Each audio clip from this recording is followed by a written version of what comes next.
pensées de la nuit. Le pasteur chrétien et auteur américain Norman Vincent Peale, qui est aussi spécialisé dans les questions psychologiques, est né à Bowersville, en Ohio, et est mort le 24 décembre 1993 à Pawling, dans l'État de New York.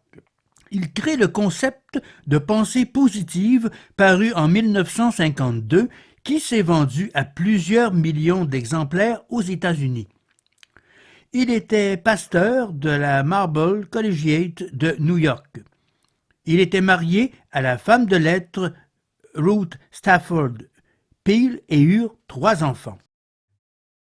La lutte contre les irritations et les exaspérations qui frappent tant de gens et les solutions qui s'offrent pour les surmonter ont été illustrées par l'expérience d'un Canadien. « Je ne pouvais plus continuer ainsi », déclare-t-il.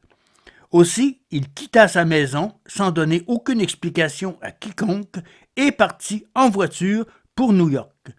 Il n'avait qu'un but en vue, s'engager comme matelot de pont sur un cargo en partance pour quelque port lointain. N'importe quel endroit qui l'éloignerait de sa maison lui convenait. Il arriva à New York un samedi pour apprendre que les activités du port ne reprendraient que le lundi.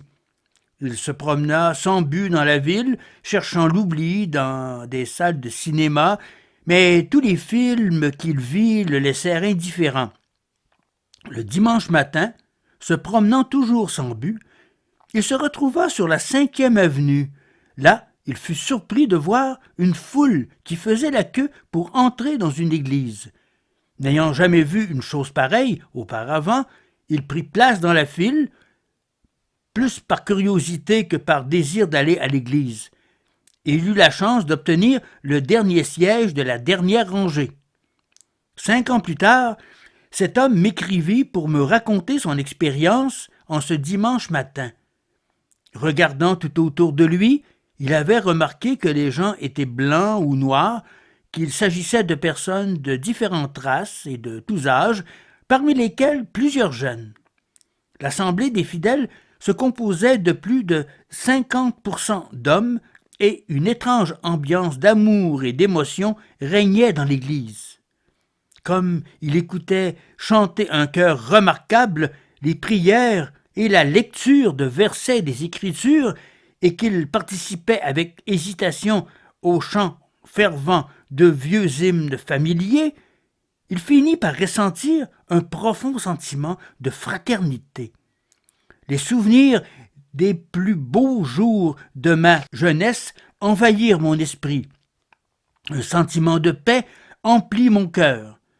Les larmes me vinrent aux yeux, tandis que j'étais assis là, dans votre grand refuge de pierre.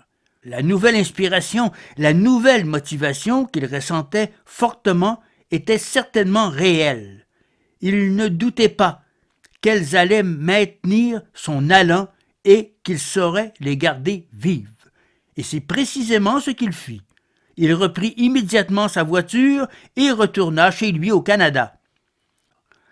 En un sens profond, il est vrai que l'un des principaux, sinon le principal, des devoirs de chacun de nous est de supporter ce que la vie nous impose. Il y a certaines choses inévitables avec lesquelles on doit vivre, apprendre à vivre avec quelques pénibles infirmités, parce que la science médicale ne peut la guérir, est en soi un exploit. Ernie Belz avait une personnalité figée lorsqu'il débarqua pour la première fois en Amérique venant d'Europe. Il était d'une taille anormale, il dépassait à peine 4 pieds et il avait développé en lui un profond complexe d'infériorité. Ce Suisse de 33 ans, qui était venu aux États-Unis dans l'espoir d'y gagner sa vie, découvrit qu'au début, tout était difficile.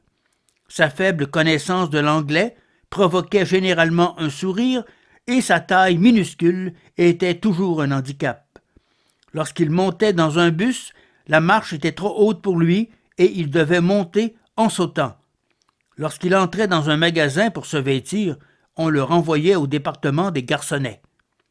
Un jour, Ernie Belz déjeunait seul dans un restaurant lorsqu'un jeune homme de l'église Marble Collegiate l'invita à se joindre à notre groupe de jeunes adultes.